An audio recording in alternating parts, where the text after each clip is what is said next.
So what if I told you that one of the most profound philosophical roadmaps ever created a text that literally claims to hold the cure for all human suffering is actually shorter than a modern social media post? I mean, it really forces a total reevaluation of how we measure value, doesn't it? Yeah, it really Because we're culturally conditioned to believe that deep wisdom requires, sheer volume.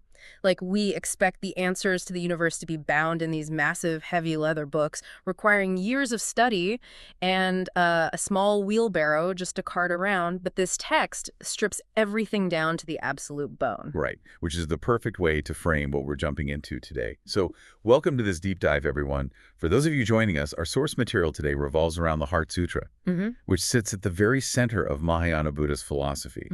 And when we talk about compression, I mean, this is the gold standard. Wow. The original Chinese translation of the text sits at roughly 260 characters. It's incredible. You could write the entire thing on the back of a napkin and still have room to doodle. Yeah, and yet, within those 260 characters, it manages to deconstruct the nature of reality, completely dismantle the human ego, and offer a permanent exit strategy from psychological distress. Which is a huge claim for a napkin-sized text. Right, but the brevity is actually a feature, not a bug. It's designed to cut through all that intellectual clutter. However, that extreme brevity is also exactly what makes it notoriously opaque. Oh, for sure. The language is dense, the paradoxes are dizzying, and if you try to read it purely logically, it can feel like a riddle designed to short-circuit your brain. Yeah, which is exactly why we aren't just looking at the ancient text today. The sources we've gathered also provide this incredibly powerful modern parable. Yes, the traveler. Right, it's a story about a traveler burdened by this impossibly heavy backpack. And this story basically serves as our decoder ring today. It takes these ancient high-altitude concepts and brings them right down to sea level. Which we desperately need. Exactly, applying them to the kind of mundane, everyday stress that you and I carry around every single day. So our mission today is to unpack those 260 characters, decode this heavily misunderstood concept of emptiness, and figure out how to actually lighten the mental load we all drag up the mountain of our daily lives. To do that, I think we have to start at the very beginning of the sutra. You do it. Because the opening scene establishes the stakes immediately. We're introduced to Avalokiteshvara Bodhisattva, who is described as practicing the perfection of wisdom deeply. Okay. And in that state of deep practice, this figure has a sudden, illuminating breakthrough that basically forms the thesis of the entire scripture. Yeah, the text says, Avalokiteshvara clearly saw that the five aggregates are all empty and thus transcended all suffering and distress. Bam, bam, just like that. One realization, and the suffering is just gone. It reads almost like a mathematical formula, right? Like, see the emptiness of the aggregates, solve the problem of distress. It is presented as a direct, unbreakable chain of cause and effect. But, to understand that formula, we have to isolate the variables. Right, we have to look closely at what the text actually means by the five aggregates. Exactly. For anyone who has studied the philosophy, these are the fundamental building blocks of human experience.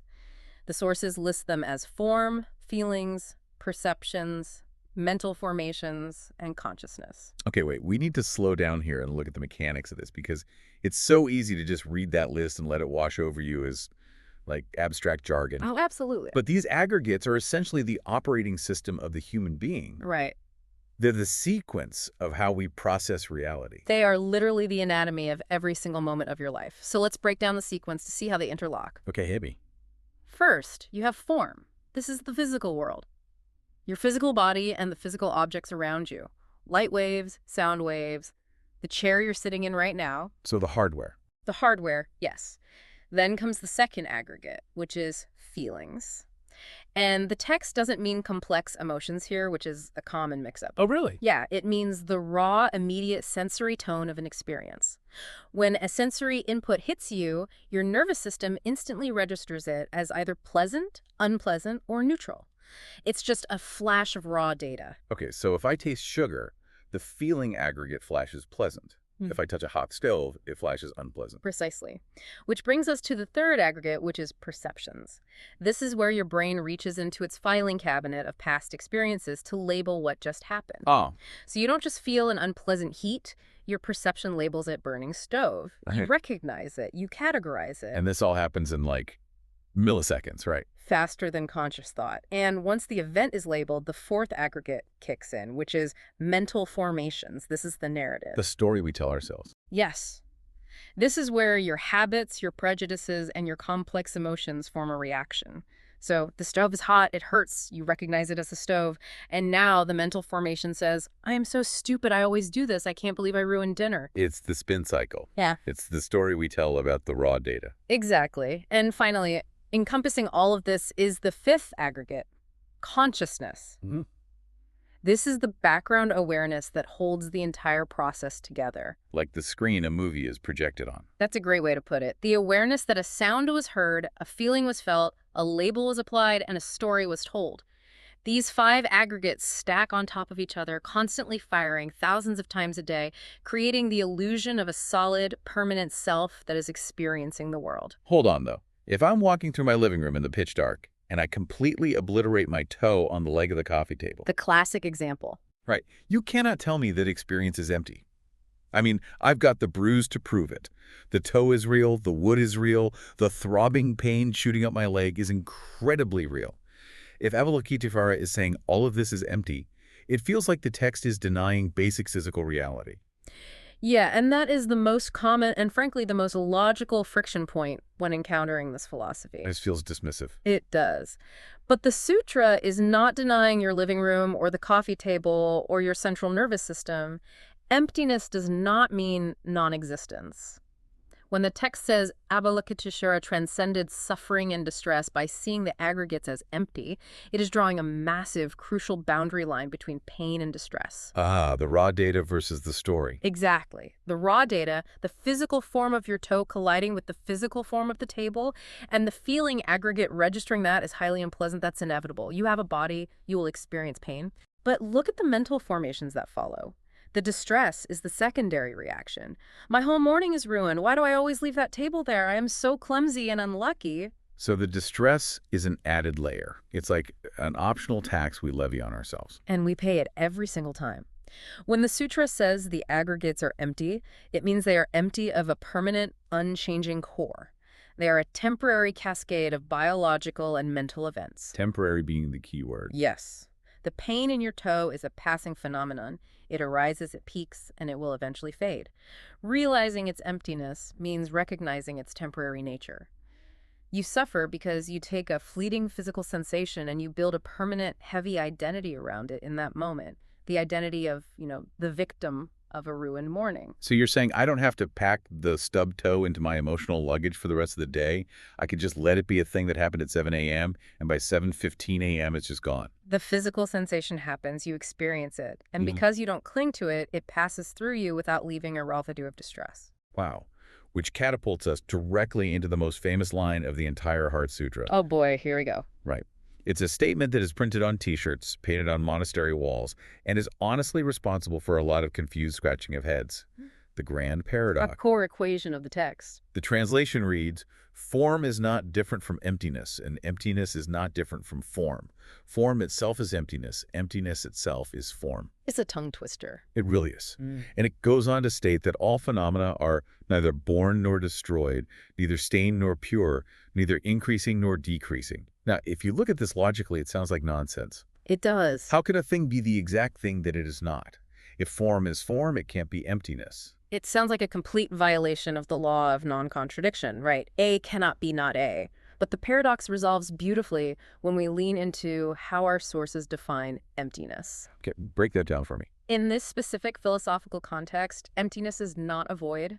It is not a black hole where matter goes to die. It is not nihilism. Right. It's not saying the universe is an empty, meaningless vacuum. Far from it. The text explains that emptiness means two specific things. First, everything exists solely because of countless causes and conditions.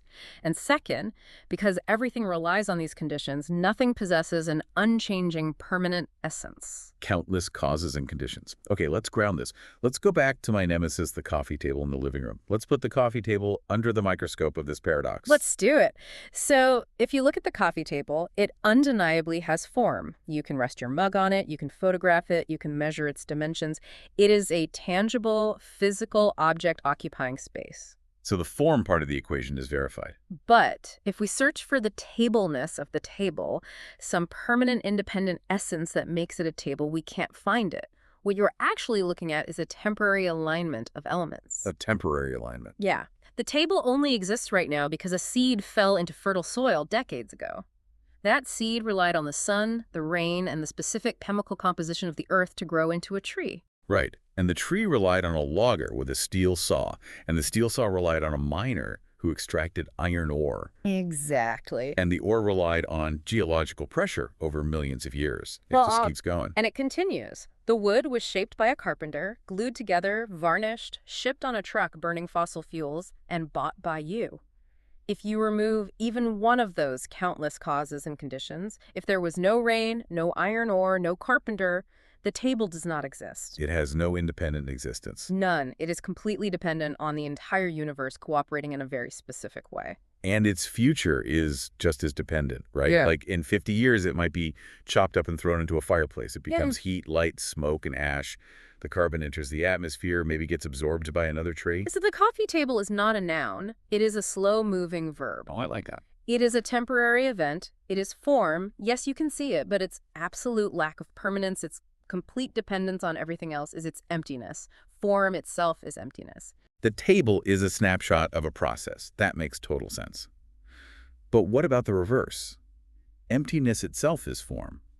Why isn't it enough to just say form is temporary? Because the emptiness, the lack of a permanent frozen identity, is the only reason form can exist in the first place. Wait, really? Think about it. If the wood had a permanent, unchanging essence of tree, it could never be cut down and transformed into a table. Wow. If the ash had a permanent essence, it could never nourish the soil. The constant state of flux, this radical emptiness of fixed identity, is the womb from which all form is born. If things weren't empty, the universe would be frozen solid. Nothing could change. Nothing could move, interact, grow, or die. Emptiness isn't a void. It is the infinite potential for anything to become anything else. Okay, intellectually, I'm with you. The physics of it, the philosophy of it, it's beautiful. But when you were in the trenches of human life, this feels like an impossible leap. Oh, completely. Like when you are going through a brutal divorce, or you're sitting in a hospital waiting room, or you are staring at a bank account that is overdrawn, you are not finding comfort in the temporary nature of wood and carbon. The pain feels permanent. The fear feels solid. The intellect can grasp emptiness, but the emotional body completely rejects it. We are wired to cling. We want safety, stability, and permanence. And this is exactly why the source material doesn't just leave us with abstract sutras, right? It pivots to a story. A very tactile, modern interpretation designed to map this high-level philosophy directly onto our emotional nervous systems. Yes, the parable of the traveler. It's an analogy that perfectly diagnoses the human condition. The story asks you to imagine a traveler embarking on a climb up a steep, unforgiving mountain. This traveler is carrying an enormous backpack. But the text gives us a very specific look at the inventory inside this pack, and it is not filled with trail mix and water bottles. No, it is entirely psychological weight. The backpack is stuffed with memories of the past, worries about the future, fear of failure, anger toward others who have wronged them, deep regret, and crippling guilt. And as anyone who has carried even one of those things knows, they are incredibly heavy. We all treat our minds like an unlimited cloud storage drive that we refuse to ever empty. We hoard these emotional receipts. Every time someone cuts us off in traffic, every time a boss gives us a slight frown, every time we embarrass ourselves at a party 5 years ago. We fold it up. Yeah, we fold it up, shove it in the backpack, and keep trying to hike up the mountain. The storage cost is immense. And what is so fascinating about the inventory the source provides is that it doesn't just list negative emotions. Yeah. We naturally understand why guilt or anger weighs us down, but the text explicitly includes other items, pride in success, and attachment to money, status, and possessions. That feels counterintuitive to how we are raised, though. We are told that success, money, and status are the things that are supposed to make the climb easier. They are supposed to be the rewards, the things that elevate us. But the parable insists they are just as heavy as the failures, if not heavier. Why is that? Think about the mechanics of pride and status.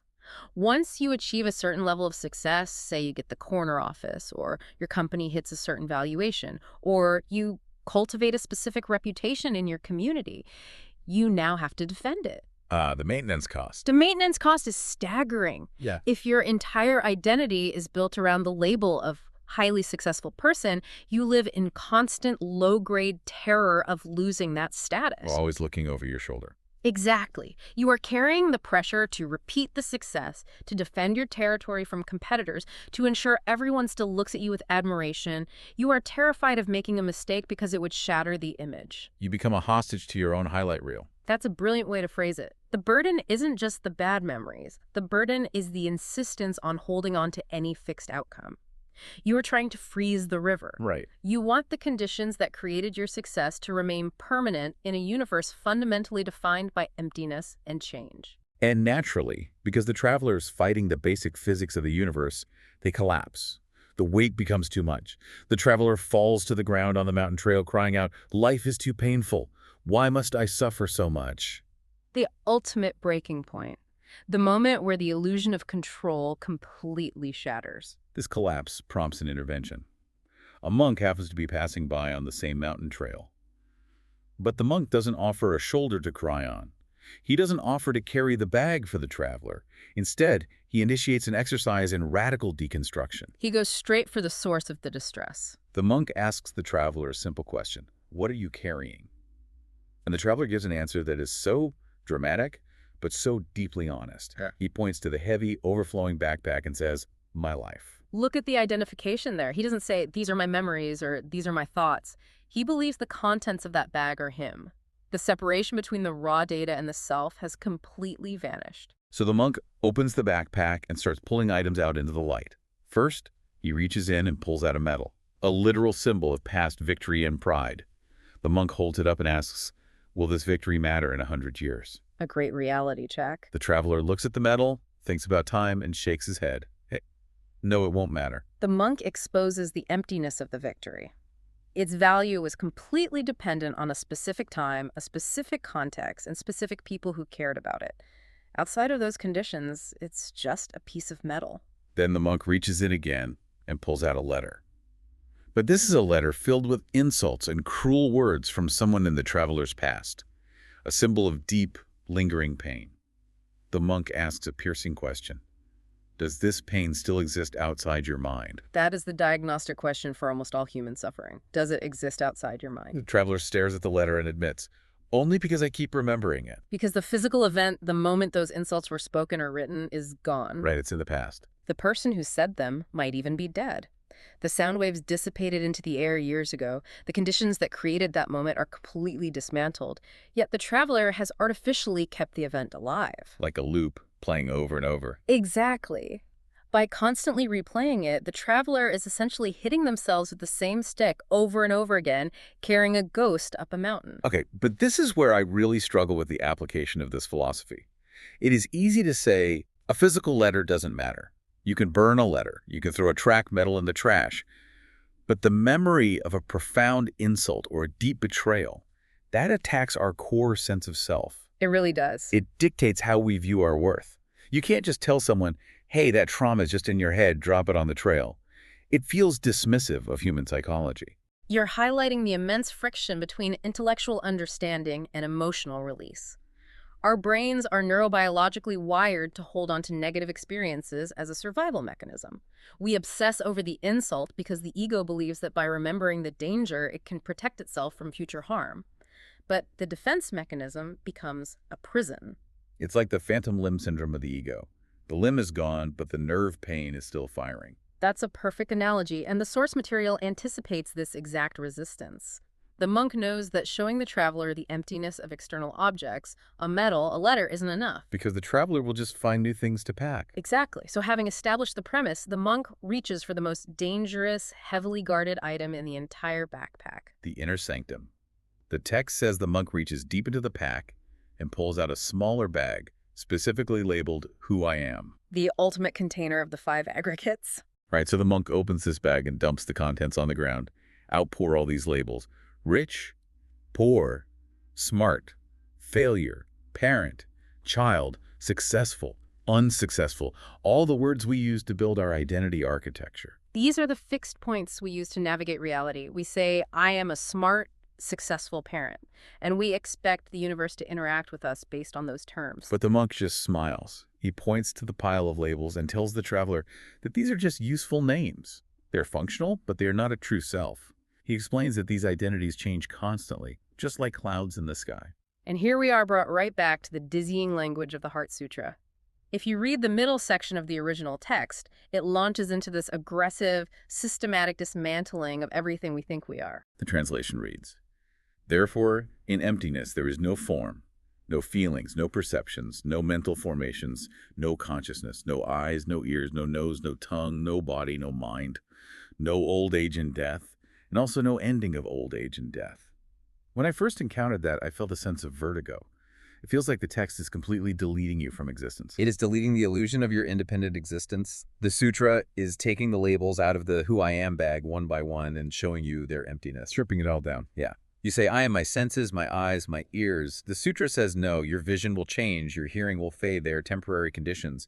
You say, I am a young person, or I am someone who is aging. The sutra says, no, youth and old age are just conceptual labels we apply to a continuous flow of biological change. Just like smart or failure. Exactly. The relief here is profound, but you have to push through the terror to get to it. The ego is terrified of being a cloud. The ego wants to be a mountain. It wants solidity. Let's apply this to the real world, because this is where the rubber meets the road. Imagine you are in your 40s. Your primary label in the bag is successful professional. Your entire self-worth is tied to your career, your salary, the respect you command in the office. Then a recession hits. The company downsizes. You are laid off. A complete collapse of the conditions that supported the label. Right. Suddenly, the successful label is gone, and the brain frantically replaces it with the failure label. You feel like you are dying. You fall into a deep depression. Your relationships suffer. You can barely get out of bed. The suffering is immense. Or, take the label of parent. You build your entire life around raising your kids. It dictates your schedule, your fears, your joys. Then they turn 18 and move across the country. The empty nest syndrome. A profound crisis of identity. But if we apply the monk's logic, where is the suffering in these situations actually coming from? The text suggests it's not coming from the event itself. The kids moving out is a natural biological progression. The job loss is an economic fluctuation. The intense, soul-crushing suffering comes from your demand that a cloud should act like a solid rock. You are demanding permanence from a system defined by flux. You are suffering because you are clinging to a label parent of a dependent child or employed executive that no longer matches the reality of the present moment. You're trying to wear clothes that don't fit anymore. Yes. The conditions changed, but you refused to update the label. You just shoved the outdated label into your backpack and tried to keep climbing, and the cognitive dissonance is crushing you. It is the gap between how reality is behaving and how we demand reality behave. That gap is where the suffering lives. And the wider the gap, the heavier the backpack. The Heart Sutra is saying that if you can recognize that you are not a fixed object, but a fluid sequence of events, if you can view your identity as weather, then the loss of a job is just a change in the weather. Right. It might be a storm, it might be unpleasant, but it is not a destruction of your core self, because your core self was never a solid thing to begin with. Stripping away all these labels naturally brings the traveler in our parable to a point of existential crisis. He looks at the monk, terrified, and asks the ultimate question. If everything is temporary, if my victories don't matter, if my pain is a ghost, and if my very identity is just a passing cloud, then what is actually real? What am I supposed to hold on to? He is asking for a new rock to cling to. He wants the monk to give him a better, shinier object to put in his backpack. But the monk doesn't offer a new label. He doesn't launch into a dense philosophical lecture. He simply turns and points to a river flowing beside the mountain trail. The perfect, undeniable visual evidence of the sutra's truth. The monk says to the traveler, "Look at the river. It has no permanent shape, yet it exists. It flows, it changes, it moves around rocks, it evaporates into the sky and falls back as rain. Life is the exact same." He explains that happiness, suffering, wealth, poverty, youth, old age, and every thought we ever have, they all just come and go like the water. It echoes the ancient Greek philosopher Heraclitus, who famously said, "No man ever steps in the same river twice, for it's not the same river and he's not the same man." The truth of impermanence is recognized across human history. And what I find so brilliant about the river analogy is how it perfectly, elegantly resolves the Form is emptiness, paradox that seemed so confusing earlier. It really does. Look at a river. You can see the sunlight reflecting off it. You can hear it crashing against the banks. You can cup your hands, scoop it up, and drink it to quench your thirst. It undeniably has form. It is real, tactile, and interactive. But try to locate the permanent riverness of it. The water you are looking at right now will be miles downstream in a matter of hours. Exactly. Its entire existence is predicated on constant, ungraspable change. The river is form, but it's constant changing. Its complete lack of a rigid, permanent shape that is its emptiness. Yes. And the river is only powerful, it is only capable of sustaining life because it is empty of a fixed shape. If it were permanent, it would be a glacier. It would be frozen solid. And that brings us to the core mechanism of human suffering. The monk is showing the traveler that we suffer because we treat the river like it's a glacier. Oh, that's good. We walk up to the flow of our lives and we try to grab a piece of the water. We experience a beautiful moment with our family, or we achieve a burst of professional success, or we capture a feeling of profound youth and vitality and we try to squeeze it tight. We want to hold it forever. We want to put a lid on it, shove it in our backpack, and keep it forever. But you can't hold water with a clenched fist. It just slips through your fingers, leaving you frustrated, exhausted, and feeling like you've lost something. But you haven't lost anything. You just misunderstood the nature of the material. Water is meant to flow. Experiences are meant to pass. We suffer when we cling to temporary phenomena as if they must remain permanent. Right. But when we truly internalize their changing nature, their emptiness, a radical shift occurs. We can suddenly appreciate the water without becoming imprisoned by the need to possess it. You can sit on the riverbank, marvel at the beauty of the current, feel the joy of the moment, and then watch it flow away without a shred of grief. This realization creates a massive tectonic shift in the traveler's perspective. It fundamentally alters his relationship with the mountain. How does the parable describe the shift? The text says that as the traveler looks at the river, he finally understands. He realizes that his crushing exhaustion, his deep suffering, did not come from the mountain itself. The steep incline, the rocks, the altitude, those were just conditions. Just weather. Right. The suffering came entirely from his desperate, doomed attempt to hold on to things that could never stay the same. So he reaches back, and he drops the backpack. He unburdens himself. He lets it hit the dirt. But the source material highlights a crucial detail here that I want to emphasize for anyone listening who thinks this is just some fairy tale ending. The text explicitly notes, the mountain has not changed. The world has not changed. That is vital. The philosophy of the Heart Sutra is not an escape hatch from reality. No, it is not a magic wand that vaporizes your problems. When you wake up tomorrow, your inbox will still be full. The mortgage is still due. Traffic is still going to be backed up on the highway. People you love will still get sick. The mountain is exactly as steep and jagged as it was yesterday. The external conditions remain. What changes is entirely internal. The traveler's mind has become lighter. He stands up and continues the climb, not because the physical road got easier, but because he is no longer wasting all of his energy fighting the reality of the present moment. He isn't carrying the ghosts of yesterday or the anxieties of tomorrow. If we map this deeply back to the original scripture, it aligns perfectly with one of the most provocative claims in the entire text. Toward the end of the sutra, it states, "There is no wisdom and no attainment because there is nothing to attain." Nothing to attain. That strikes at the very heart of how we approach personal growth and spirituality in the modern world. We are completely conditioned by an achievement mindset. We treat enlightenment like a prestigious degree we need to earn, or a promotion at work. Exactly. The modern self-help industry is built entirely on the premise of addition. Add this morning routine to your life. Add this meditation practice, add these stoic philosophies, accumulate more knowledge, build better habits, acquire spiritual superpowers. We view growth as constructing a better, stronger version of the self. But the traveler didn't gain a superpower to conquer the mountain. He didn't acquire a mystical energy shield. He didn't build a better ego. The attainment was actually a radical subtraction. The text is telling us that true freedom isn't about acquiring something new. It's about realizing that the thing you are trying to improve, the fixed, permanent self, is an illusion. Right. You don't need to attain wisdom. You just need to stop carrying the heavy ignorance of attachment. The traveler got lighter, not stronger. And the sutra makes a massive promise about what happens when you achieve this state of subtraction. It says that a mind free from these obstacles, free from the desperate clinging to labels and the fear of impermanence, has no fear. When you realize you are a river, you are no longer terrified of losing your shape. The text claims this freedom from delusion leads directly to complete nirvana. And in this context, nirvana is not some misty heavenly realm you go to after you die. It is not floating on a cloud in a state of blissful detachment. It's walking up the mountain without the backpack. Yes. Yeah. It is fully engaging with the messy, painful, beautiful reality of life exactly as it is, without the extra baggage of demanding it be something else. It is intimacy with the present moment.